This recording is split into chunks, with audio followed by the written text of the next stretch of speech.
మహబూబాబాద్లో urea కోసం బైక్పై వెళ్తూ మార్గం మధ్యలో ప్రమాదం జరిగి 2 రైతులు మృతి చెందారు.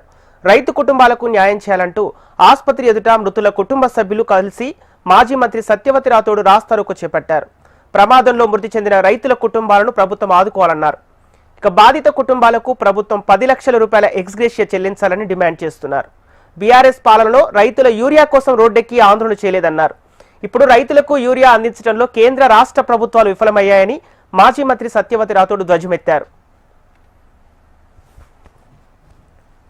పొద్దున ఏవో అగ్రికల్చర్ ఆఫీసర్ వాళ్ళకి మెసేజ్ పెట్టి 6 గంటలకు బొద్దుగుండా రైతు వేదిక దగ్గరికి వచ్చి యూరియా తీసుకోమనంటే వస్తున్న క్రమంలో మహబూబాద్ నుంచి వస్తున్న బొలెరో వాహనం ఢీకొని మన నర్సంపేట మహబూబాద్ రోడ్డు మీద వాళ్ళు ప్రమాదంలో ఒక రైతు అక్కడికక్కడే లాలియా అనే రైతు అక్కడికక్కడే చనిపోయిండు. వీరన్న అనే రైతు ఖమ్మం హాస్పిటల్లో చనిపోయి ఇప్పుడే పోస్ట్ మార్టం తీసుకొచ్చిండు. ఆ కుటుంబ సభ్యుల తరఫున రైతులందరి తరఫున నేను రాష్ట్ర ప్రభుత్వాన్ని డిమాండ్ చేస్తా ఉన్నాను.